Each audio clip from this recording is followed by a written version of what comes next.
আমার কাছে মনে হয় প্রতিটা নারীর চেহারার সৌন্দর্য থেকে তার ভাগ্যটা সুন্দর হওয়া অনেক প্রয়োজন। কারণ প্রত্যেকটা মেয়ের ভাগ্য যদি সুন্দর হয় তাহলে তার জীবনটা এমনিতে সুন্দর হয়, তার জন্য আলাদাভাবে চেহারার কোনো প্রয়োজন পড়ে না। সৌন্দর্য আমাদেরকে কুড়ে কুড়ে খাচ্ছে, মানুষ সৌন্দর্যের পিছিয়ে মরিয়া হয়ে ছুটছে। প্রত্যেকে চাচ্ছে কালো রং থেকে গায়ের রঙকে ফর্সা করতে, প্রত্যেকে চাচ্ছে যার আছে তার থেকে আরও বেশি বেটার থাকতে। তো হ্যালো গাইস, আসসালামু আলাইকুম। আমি এই সৃষ্টি অ্যান্ড ফ্রিডম লাইফে আপনাদের সবাইকে ওয়েলকাম। কালকে আমার পরিবারটা কিভাবে আলাদা হলো, কিভাবে আমার পরিবারের সবাই বিচ্ছিন্ন হয়ে গেলাম, সবটা আপনাদেরকে শেয়ার করেছি। যারা যারা এখনও সেটা দেখেনি, আমার আগের ব্লগটা থেকে তারা আমার পেজটা ভিজিট করে সেই ব্লগটা দেখতে পারেন। অ্যান্ড তারপর থেকে থাকছে আজকের দিনটা। কালকের দিনটা যারা যারা দেখেছেন তারা আজকের ব্লগটা একটু ভালো করে বুঝতে পারবেন। সো আমরা তারপর থেকে আমরা ঢাকার বাসায় এসে উঠলাম। ঢাকার বাসায় এসে ওঠার পরে আমরা এখানে সকাল দুপুরে নাস্তা হিসাবে সিঙ্গারা, পুরি, সমুচা এগুলো খাচ্ছিলাম। আসলে অনেক ক্ষুধা লাগছিল অ্যান্ড এগুলো খেতে এত বাজে ছিল যেটা বলার বাহিরে। ক্ষুধা লাগলে যা দিবেন তাই খাওয়া যায়, তাই তো আমাদের বিষয়ে এমনটাই ঘটছে। অ্যান্ড ঢাকা শহরের জিনিস না অনেক বেশি বাজে লাগে আমার কাছে, যে আমার খাবারের মান তেমন ভালো হয় না, কিন্তু দাম অনেক বেশি হয়। দাম যতটা রাখে তারা তার অনুযায়ী কোনো খাবারই সার্ভ করে না। সো এই বিষয়গুলো আমার কাছে অনেক খারাপ লাগে যে এরা শুধু টাকাই কামাইতে জানে, এর বেশি আর কিছু জানে না। হোক খাবারের কোয়ালিটি যেমন ইচ্ছে তেমন, টাকা কামানো হচ্ছে মেন উদ্দেশ্য। দুপুরের খাবার হিসেবে দুলাভাই পার্সেলে দিয়ে গেল আমাদের বিরিয়ানি। এটা হচ্ছে তেহারি, গরুর তেহারি। আচ্ছা, তেহারি আর বিরিয়ানি দুটোকে আলাদা, আমার কাছে তো মনে হয় দুইটা একই জিনিস। সো যাই হোক, তেহারি হোক আর বিরিয়ানি হোক, এই যে পার্সেলগুলো আমরা খুলে নিলাম। অ্যান্ড আমি কেন বললাম বলেন তো, ঢাকা শহরের মানুষ শুধু টাকা কামাইতে জানে, কারণ হয়েছে বিরিয়ানির মধ্যে মাংস কম, পোলাও বেশি ছিল অ্যান্ড এত ভালো ছিল না, অতিরিক্ত অয়েল দেওয়া হয়েছিল। অ্যান্ড এইখানে এত গরমের মধ্যে ঢাকা পড়ে বিরিয়ানিগুলো খাইতে হইতেছে, বাট মজা ছিল মোটামুটি। কিন্তু মাংসর তুলনা অনেক কম ছিল। দাম অনুযায়ী খাবারের মান আপনি কিছু পরিপূর্ণ পাবেন না, এটা হচ্ছে ঢাকা শহর। তো আরেকটা বিষয় হচ্ছে এখানে পানিটা কিনে খেতে হবে, আর পানি এখানে ভালো না খাবারের পানি।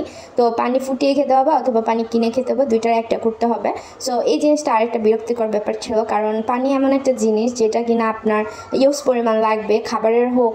তো এমনি ইউজ করার জন্য এখানে পানি অ্যাভেলেবেল আছে, কিন্তু আমরা খাবারের পানিটা কিনে খেতে হবে।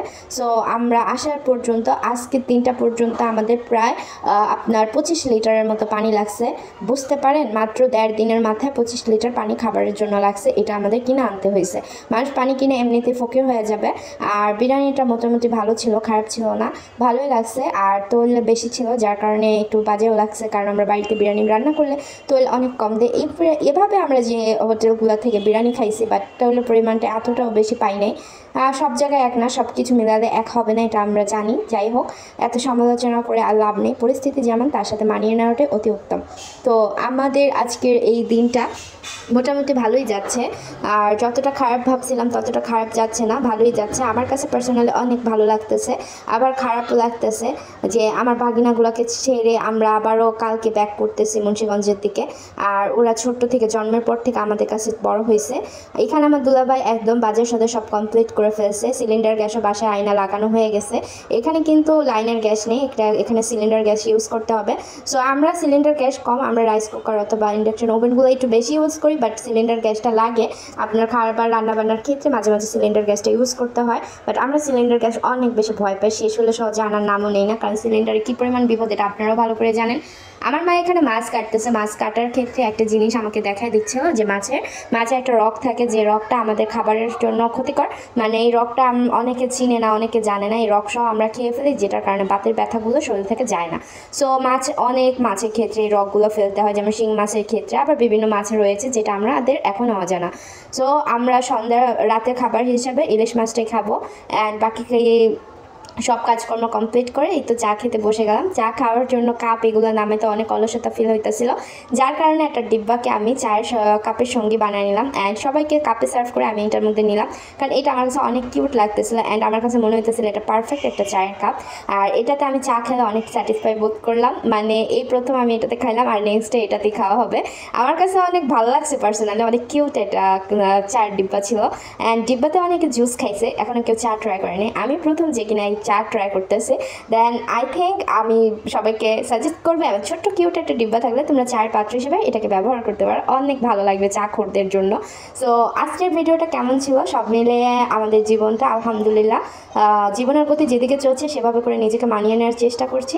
আপনারা ভালো থাকবেন, দোয়া রইল, আর আমার জন্য দোয়া করবেন, আমার পরিবারটার জন্য অবশ্যই দোয়া করবেন। আল্লাহ হাফেজ।